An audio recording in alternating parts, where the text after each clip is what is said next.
All right, so I've had one question that I've been asking myself for years. Why did I graduate from college and end up having to work at Walmart as my first job after college? And the reason is simple. College and education in general doesn't really guarantee any sort of success.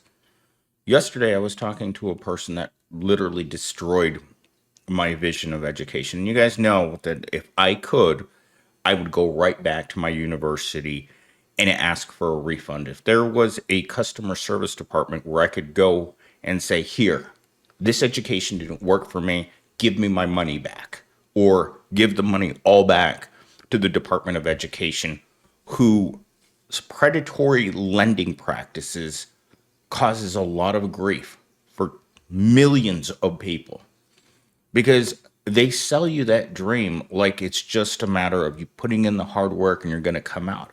But when Harvard graduates are having a hard time finding work, what are the chances of people who go to community college or a traditional university like myself? What chance do we have?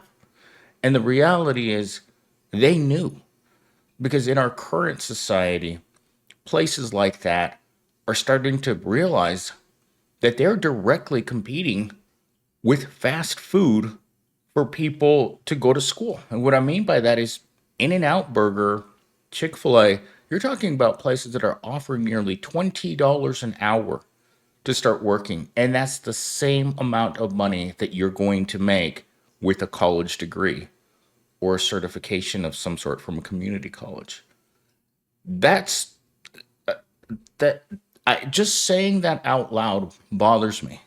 Seeing how many people are out there like myself who've never had a good job, who bounced around from minimum wage jobs, working fast food, working in warehouses, working in all of the places at the bottom. But the sad part is we went to school.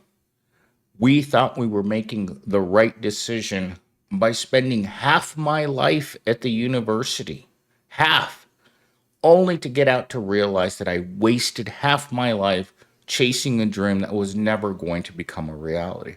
I am never going to be a homeowner.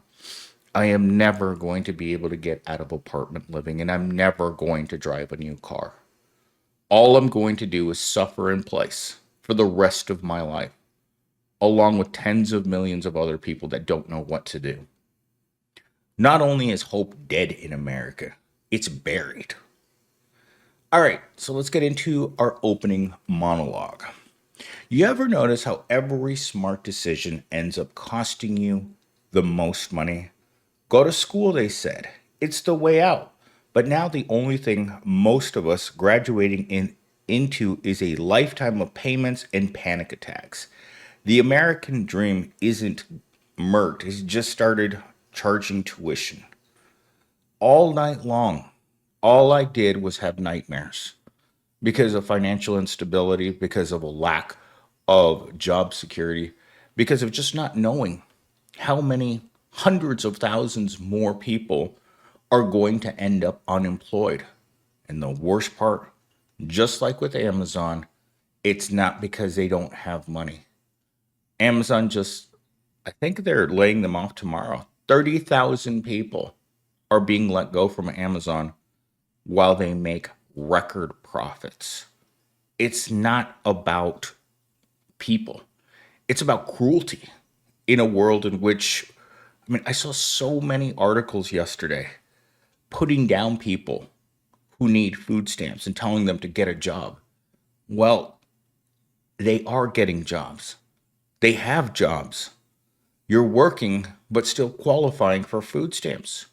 I know this because that's what I was told on my first day of work when I started working at Walmart. You qualify for food stamps. Why?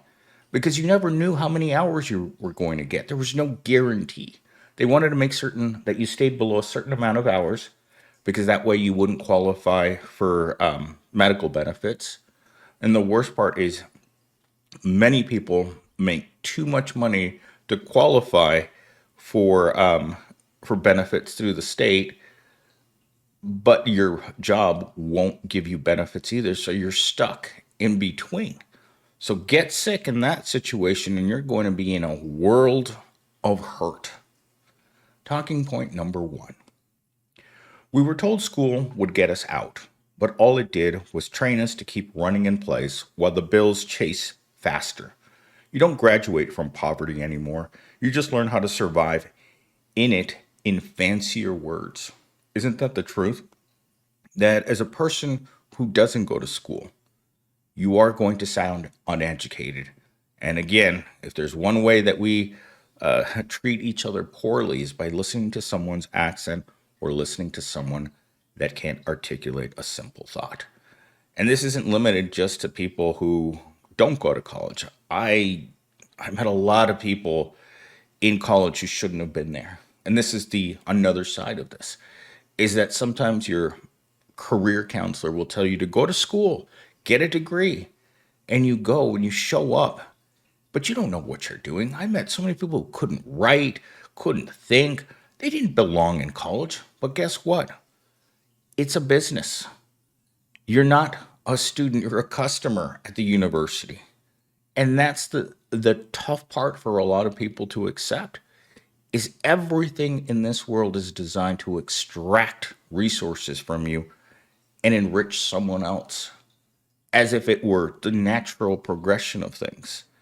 So sure, you don't sound educated, you can't write, your chances are you're not going to be able to qualify for a halfway decent job. I've said this throughout my entire life that the college degree, the way that it stands now, is just the cover fee to be able to apply to jobs you don't like or that you don't want to go and do. But, and this is again something I heard yesterday, and I'm not sure, I haven't done any research on this. I just heard someone say this to me that an in and out manager, a general manager of a burger joint, can make $100,000 a year. And I was just like, holy crap. No education, no nothing. And you can reach that level. I know it's a lot of hours, it's a lot of stress. You have a lot of workers that are high school dropouts. But years ago, I had a friend that I met on Tumblr, and she was bouncing around from job to job to job. No education, didn't graduate from high school, bad family dynamics, single mom since she was in high school. She finally landed a job at a steak and shake. And yes, she was after working her way up. And the only way that she was able to work her way up in the restaurant was because no one else would stay. And so therefore, assistant manager left, manager after manager after manager would leave. And they just accepted her to run the place. And yes, she owns her own home now. She's doing pretty well. But do you really want to tell people that you work in fast food? I've been ashamed of every job I've ever had. Anyone professional that asks me what I do for a living, I would much rather tell them that I'm unemployed rather than admitting as to what I do for a living. Because yes, many of us are ashamed of what we do for a living. There's no dignity in many jobs that pay low wages, but at the same time, is a person who owns their own home and is somewhat financially secure running a fast food place, making that much money a failure? Not the way that I see it. If you went to Harvard and you graduated and you're still working at a low level position in life, do you consider yourself to be still a failure even though you graduated from one of the most prestigious universities in the world but still can't find work? It's all the way that we perceive things.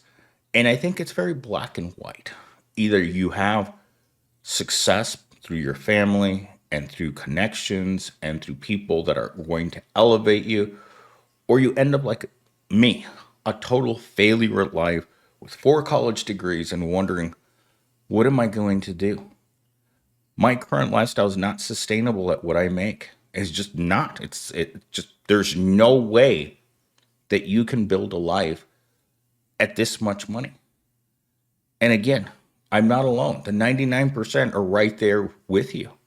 They don't know what they're going to do.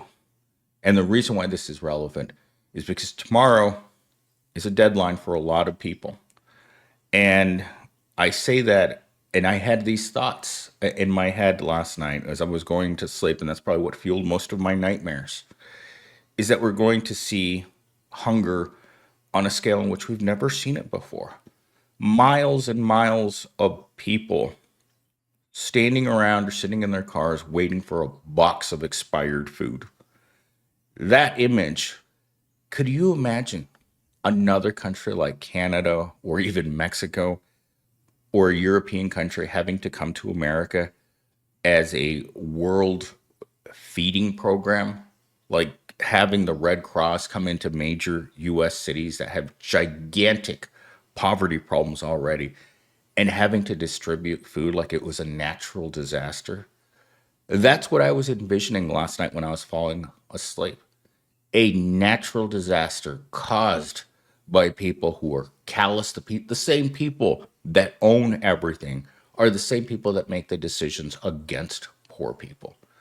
Rich people don't like poor people. In fact, I woke up this morning and I looked at my comments, and there was a comment in there about the video that I put up yesterday, and I meant to put it up yesterday morning. I just ran out of time, but in which they described our current reality as medieval times, where the lords and the nobility looked down upon people like us, and they saw us as peasants. Right? That's why I call work Surf City, because they look down on us like we're completely meaningless, like we have no value to society. And yet we all work, and we all work to qualify for food stamps, something they don't even want to give us.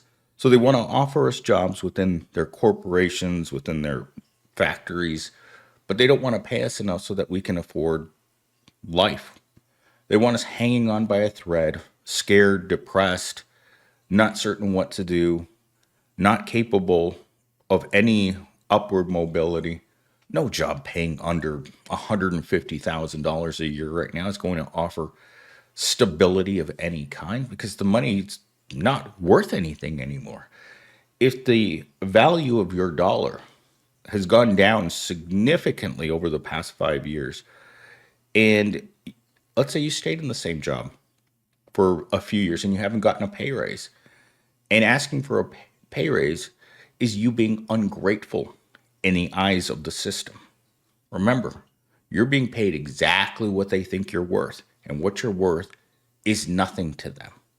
So you're stuck in this position where you can't move back, you can't move forward. And as I say, I have no past and I have no future. I live in the now, like my fish in my tank right now. My fish in my tank right now are waiting for one thing: food. When I wake up, I can tell they get all excited as soon as they like hear me moving around. They start splashing around because they know it's food time. But you imagine you're going to have people who are going to wake up tomorrow morning and they're going to be like, there's nothing to eat. They're going to look at those long lines at the food banks, and guess what they do have to do? They still have to go to work. And that's the sad part of this current reality.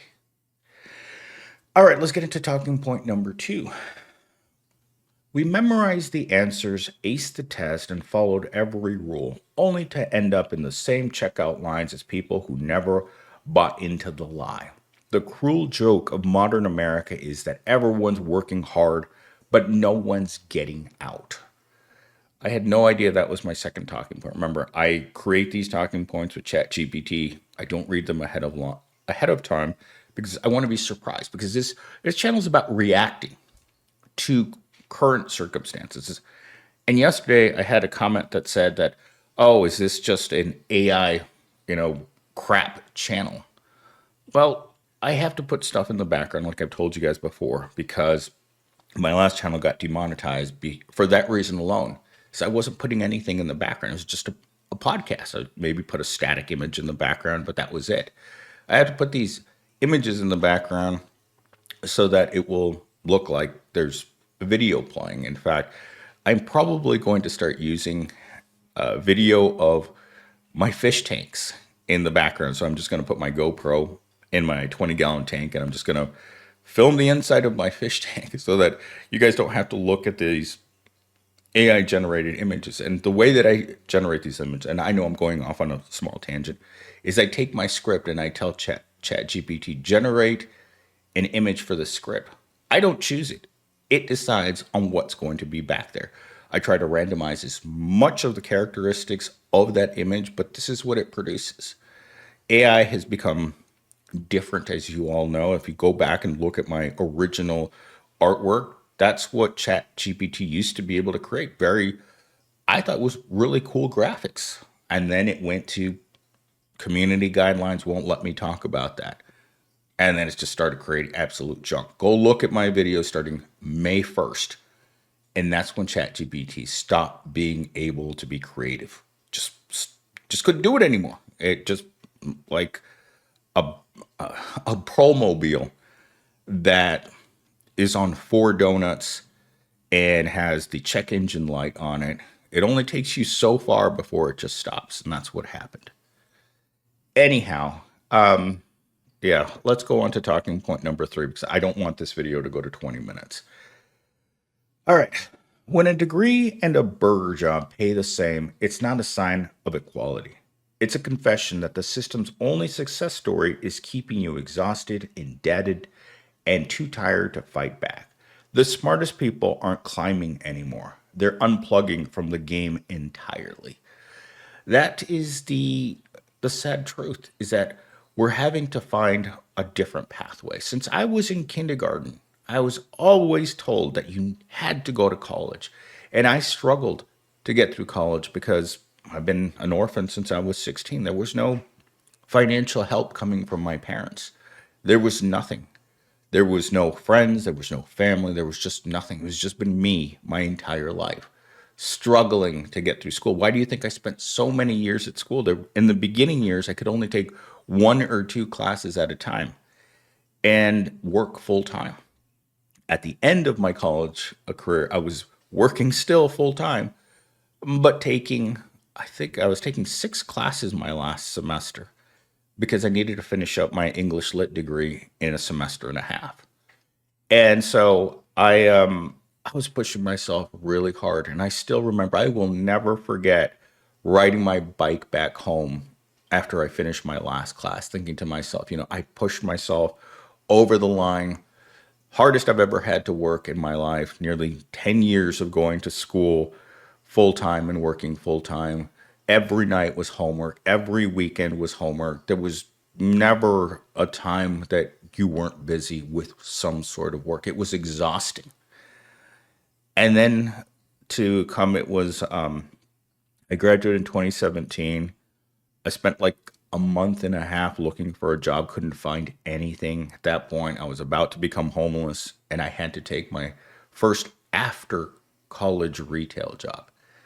And the worst part about that was the other people around me who were quick to point out that I wasn't like them. I didn't sound like them. I didn't behave like them.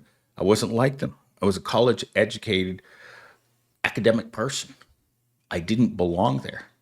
But just because I didn't belong there didn't mean I didn't have to work there.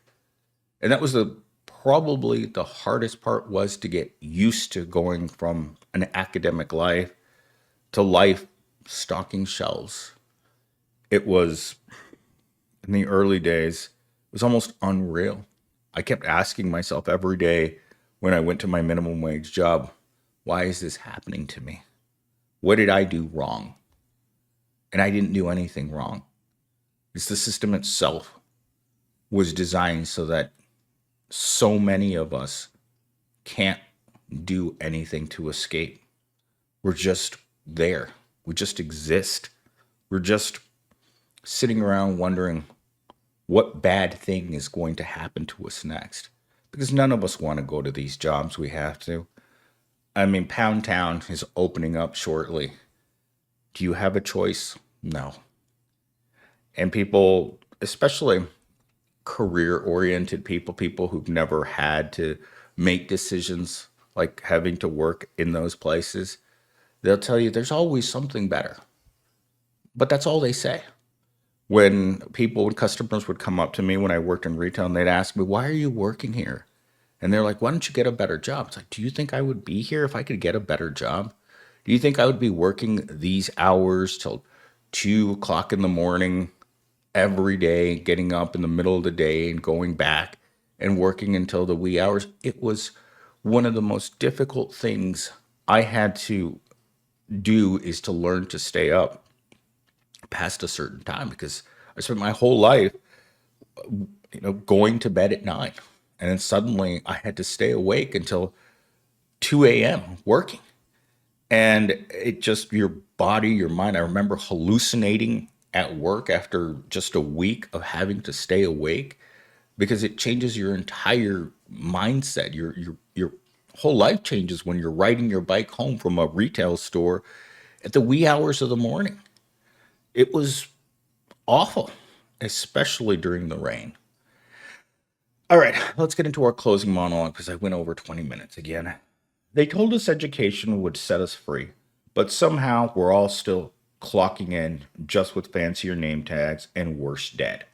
Maybe the smart route out was never meant to work.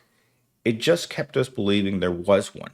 So here we are, the most educated generation in history, broke, burnt out, finally smart enough to see the whole system was a joke from the very beginning.